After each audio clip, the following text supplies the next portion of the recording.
ഇന്ന് മന്ത്രിസഭാ യോഗത്തിന് ശേഷം മുഖ്യമന്ത്രി നടത്തിയ വാർത്താ സമ്മേളനം അരുൺകുമാർ ശ്രദ്ധിച്ചിട്ടുണ്ടാവുമല്ലോ. വളരെ പ്രധാനപ്പെട്ടൊരു തീരുമാനം ലേബർ കോഡ് നടപ്പാക്കാൻ പോകുന്നു എന്ന തീരുമാനം കൈക്കൊണ്ടിരിക്കുന്നു എന്നുള്ളതാണ്. അതിന് മുഖ്യമന്ത്രി പറഞ്ഞതും ഇതാണ്: നമുക്ക് എതിർക്കാൻ എളുപ്പമാണ്, പക്ഷേ നടപ്പാക്കാതിരിക്കാൻ കഴിയില്ല. അത്തരമൊരു നിസ്സഹായതയുടെ സ്വരം അവതരിപ്പിച്ചുകൊണ്ട് മുഖ്യമന്ത്രി വി ഡി സതീശൻ ലേബർ കോഡുമായി മോദി സർക്കാരിനൊപ്പം നീങ്ങുന്നു എന്നാണ് ഇന്ന് വളരെ പ്രധാനമായും ആ വാർത്താ സമ്മേളനത്തിൽ പറഞ്ഞത്. ശ്രദ്ധിച്ചു കാണുമല്ലോ.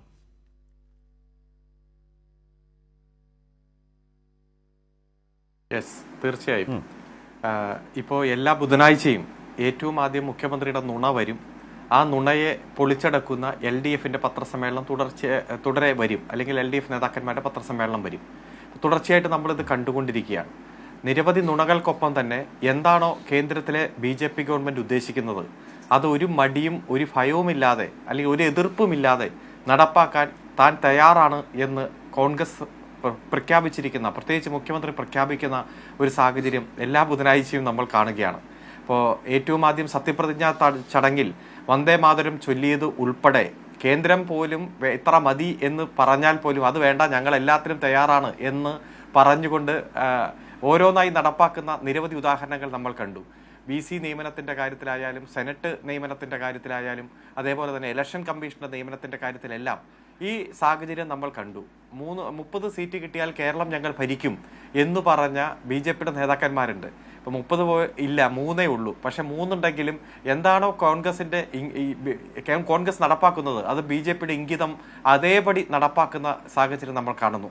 അതോടൊപ്പം തന്നെയാണ് KPCCയുടെ ജനറൽ സെക്രട്ടറി ആയിരുന്ന PM നിയാസ് പറഞ്ഞത് RSSന്റെ ഇംഗിതമാണ് UDFന്റെ മന്ത്രിസഭ നടപ്പാക്കിയത് ഇലക്ഷൻ കമ്മീഷണറെ നിയമിച്ച കാര്യത്തിൽ എന്നത് ഉൾപ്പെടെ നിരവധി സാഹചര്യങ്ങൾ ഈ കഴിഞ്ഞ 10-65 ദിവസത്തിനിടയിൽ നമ്മൾ കണ്ടു. ഇന്നിപ്പോൾ പത്രസമ്മേളനത്തിൽ പറഞ്ഞത് വഖഫ് ബോർഡുമായി ബന്ധപ്പെട്ടുകൊണ്ട് വീണ്ടും നുണ ആവർത്തിക്കുന്നു. നേരത്തെ പറഞ്ഞ നുണ അതിൽ ഉറച്ചു നിൽക്കുന്ന സാഹചര്യം കാണുന്നു. അങ്ങനെ നിരവധി സാഹചര്യങ്ങൾക്കൊപ്പമാണ് ഇപ്പോൾ ലേബർ കോഡുമായി ബന്ധപ്പെട്ടുകൊണ്ടുള്ള അദ്ദേഹത്തിന്റെ പ്രസ്താവന വന്നത്. ഇപ്പോൾ ലേബർ കോഡ് 4 കോഡുകൾ നടപ്പാക്കാൻ കേന്ദ്ര ഗവൺമെന്റ് തീരുമാനിച്ചു. 29ഓളം ട്രേഡ് യൂണിയൻ നിയമങ്ങളെ ദുർബലപ്പെടുത്തുന്ന സാഹചര്യമുണ്ടായി. ഈ നിയമങ്ങളെല്ലാം ഉജ്ജ്വലമായിട്ടുള്ള പ്രക്ഷോഭത്തിലൂടെ, ധീര രക്തസാക്ഷിത്വത്തിലൂടെ, പാർലമെന്റിൽ നടന്ന വലിയ സംവാദങ്ങളിലൂടെ ഈ രാജ്യത്തെ തൊഴിലാളി വർഗം ഓരോ കാലഘട്ടത്തിൽ നേടിയെടുത്ത നിയമങ്ങളാണ്. അതിൽ ട്രേഡ് യൂണിയൻ രൂപീകരിക്കാനുള്ള നിയമം ബ്രിട്ടീഷ് പാർലമെന്റ് 1924 പാസാക്കിയതാണ്. 29 നിയമങ്ങളെ അസ്ഥിരപ്പെടുത്തിയാണ് ലേബർ കോഡ് നടപ്പാക്കുന്നത്. ആ ലേബർ കോഡിൽ വന്നിരിക്കുന്ന വ്യവസ്ഥകളെല്ലാം തൊഴിലാളി വിരുദ്ധമാണ് എന്ന് നിരവധി സമരമുഖങ്ങളിലൂടെ തന്നെ നമ്മൾ കാണുകയുണ്ടായി. ഇപ്പോൾ ഞാൻ ഇരിക്കുന്നത് കൊച്ചിയിലാണ്. കൊച്ചിയിൽ തന്നെ കോറോ ഹെൽത്ത് എന്ന് പറയുന്ന ഒരു കമ്പനി രാവിലെ തൊഴിലാളികൾ വരുമ്പോൾ അവിടെ ഒരു നോട്ടീസ് ബോർഡ് ഇട്ടിട്ടുണ്ട്. അതൊന്ന് വായിച്ചിട്ട് കയറാൻ പറയുന്നു. നോട്ടീസ് ബോർഡിൽ 700 തൊഴിലാളികളെ പിരിച്ചുവിട്ട ആ വാർത്തയാണ്, ന്യൂസാണ് അതിൽ ഇട്ടിരിക്കുന്നത്. എല്ലാവരുടെയും ഐഡന്റിറ്റി കാർഡ് സ്കാൻ ചെയ്യാൻ പറയുന്നു. അപ്പം തന്നെ പിന്നീട് ആ കമ്പനിയിൽ കയറാൻ പറ്റാത്ത തരത്തിൽ ടെർമിനേറ്റഡ് ആയി പോകുന്ന സാഹചര്യമുണ്ടായി.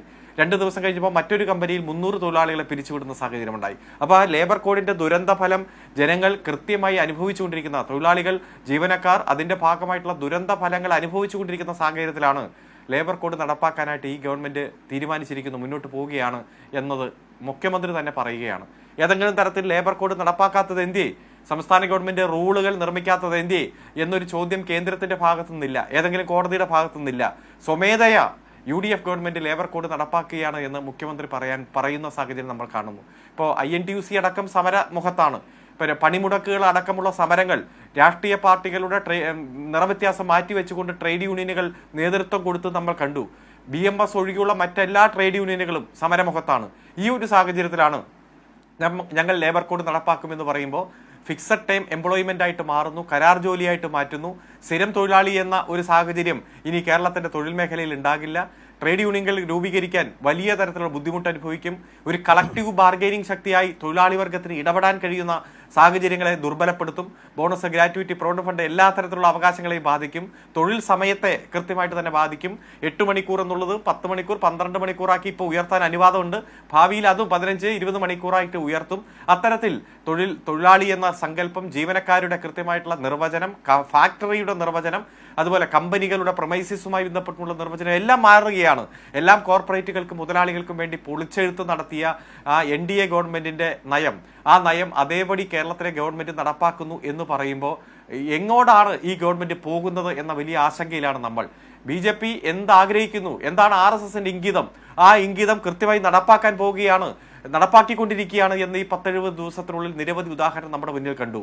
ഞങ്ങൾ അധികാരത്തിൽ വന്നാൽ PM ശ്രീയെ അറബിക്കടലിൽ തള്ളുമെന്ന് പറഞ്ഞു, ചവിറ്റുകോട്ടയിൽ തള്ളുമെന്ന് പറഞ്ഞു. ഇപ്പൊ PM ശ്രീക്ക് വേണ്ടി വാദിക്കുന്ന UDFന്റെ നേതാക്കന്മാരെ നമ്മൾ കാണുകയാണ്, മുസ്ലിം ലീഗിന്റെ മന്ത്രിമാരെ നമ്മൾ കാണുകയാണ്.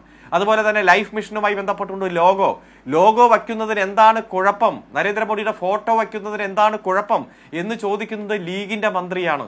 നമ്മൾ കണ്ടു മുൻകാലങ്ങളിൽ നുണ പ്രചരിപ്പിക്കുവാനും പ്രസംഗത്തിലെല്ലാം വലിയ ആവേശത്തോടെ LDF ഗവൺമെന്റ് നടത്തിയ പല പരിഷ്കാരങ്ങളെയും വിമർശിക്കാൻ വേണ്ടി നടത്തിയ വ്യാജ പ്രചരണം എല്ലാം നമ്മുടെ മുന്നിലുണ്ട്. അന്ന് ഒരു വീടിന്റെ മുന്നിലും ഇത്തരത്തിലുള്ള ഒരു ഐഡന്റിറ്റി കേന്ദ്ര ഗവൺമെന്റിന്റെ ചിത്രം കൊണ്ടുവച്ചിട്ട് പ്രധാനമന്ത്രിയുടെ ചിത്രവും കേന്ദ്ര ഗവൺമെന്റിന്റെ ലോഗോയും കൊണ്ടുവച്ച് അവരുടെ ആത്മബലത്തെയും ആത്മധൈര്യത്തെയും എല്ലാം ബാധിക്കുന്ന തരത്തിൽ ഒരു പ്രവൃത്തിയും നടത്തില്ല എന്ന് പ്രഖ്യാപിച്ച സഖാവ് പിണറായി വിജയന്റെ ഗവൺമെന്റ് ഉണ്ടായിരുന്ന നാടാണ് ഈ നാട്. അതേപോലെ തന്നെ ഇപ്പൊ വഖഫുമായി ബന്ധപ്പെട്ടുകൊണ്ട് നമുക്കറിയാം, അമുസ്ലിങ്ങളെ ഉൾപ്പെടുത്തുന്നതുമായി ബന്ധപ്പെട്ടുകൊണ്ട് എത്ര നുണയാണ് മുഖ്യമന്ത്രി പറയുന്നത്. ആ മുഖ്യമന്ത്രി ആ നുണയിൽ പിടിച്ച് തൂങ്ങി നിൽക്കുന്ന ഒരു സാഹചര്യം. ചോദ്യങ്ങൾ ചോദിക്കുമ്പോൾ ഒരു തരത്തിലും അതിനോട് യോജിക്കാതെ അല്ലെങ്കിൽ ചോദിക്കുന്ന ചോദ്യത്തിന് വിരുദ്ധമായിട്ട് മറുപടി പറയുന്നതും തെന്നി മാറുന്നതും എല്ലാം നാം കാണുകയാണ്.